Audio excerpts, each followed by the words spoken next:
Mission লাইলাতুল কদর। আমাদের লাইলাতুল কদর যেন কোনোভাবে মিস না হয়। কমসে কম 5টা, আর আপনার পক্ষ থেকে বুদ্ধি খাটায় আপনি আরো 2-1টা বের করতে পারেন। এর 1 নম্বর কাজ হবে, প্রত্যেক দিন লাইলাতুল কদরের যখন রাত শুরু হবে মাগরিবের নামাজের পরের থেকে আমাদের টার্গেট থাকবে মিস যাবে না। প্রত্যেকটা দিন শেষ দশকের মধ্যে আমরা কিছু দান সাদাকা করব। মা বোনেরা যারা আছেন ওনারা কেমনে রাত্রেবেলা ফকির মিসকিন খুঁজে পাবেন, দান করবেন কেমনে? বাড়িতে আলাদা বক্স বানায় রাখবেন, আলাদা একটা পট বানায় রাখবেন, আলাদা একটা পদ্ধতিতে রাখবেন যে ওই রাত্রে অন্তত আমার পক্ষ থেকে কিছু দান করে রাখলাম, পরে দান করে দিব।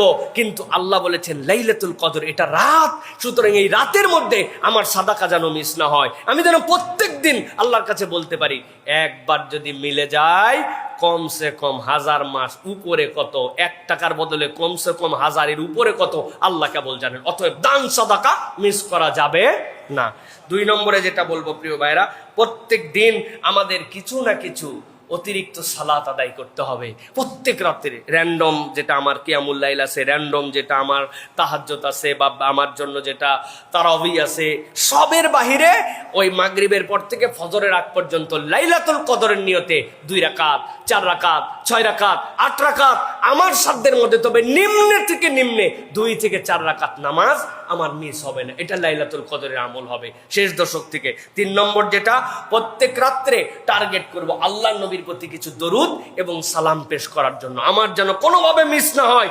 শেষ 10 দিন বড় চার্ট বানায় রাখছি, দান ইয়েস হয়ে গেছে, তারপরে আমার জন্য সালাত ইয়েস হয়ে গেছে, বড় করে টেবিলের নিচে, ডাইনিং টেবিলে, দরজার সামনে। কারণ এই বছর আমাকে লাইলাতুল কদর মিস করা যাবে না। আল্লাহ নবীর দরুদ এবং সালাম হ্যাঁ হয়েছে, দরুদ ইব্রাহিম পড়ছি একবার, পারি নাই সাল্লাল্লাহু আলাইহি ওয়াসাল্লাম পড়ছি, পারি নাই আল্লাহুম্মা সাল্লি আলা মুহাম্মাদ পড়ছি, পারি নাই, আমি যতটুকু পারছি কিন্তু আল্লাহ নবীর প্রতি ওই রাতের মধ্যে দরুদ এবং সালাম পাঠ করেছি। 4 নম্বরে আল্লাহ রাব্বুল আমিন এই লাইলাতুল কদরের ভিতরেই কোরআনুল কারীম নাজিল করেছেন, ইন্না আনজালনাহু ফি লাইলাতিল কদর। এই হিসাবে প্রত্যেক রাত্রে আমি কিছু না কিছু কোরআন তেলাওয়াত করব লাইলাতুল কদরের নিয়তে। ভাই এত ব্যস্ততার মধ্যে পড়ে গেছিলাম, ঠিক আছে আলাম তারা থেকে সূরা নাস আপনার মুখস্থ, আপনি নিয়ত করছেন আলাম তারা থেকে সূরা নাস, এইটুকুই মুখস্থই তেলাওয়াত করছি। সূরা 3 মুখস্থই তেলাওয়াত করেছি, সূরা দোহা মুখস্থই তেলাওয়াত করেছি, সূরা ইয়াসিন যে কয় আয়াত পারি মুখস্থ তেলাওয়াত করেছি। কিন্তু আমি লাইলাতুল কদরের নিয়তে আমি কিছু কোরআন তেলাওয়াত করব ইনশাআল্লাহ, পারবো ইনশাআল্লাহ।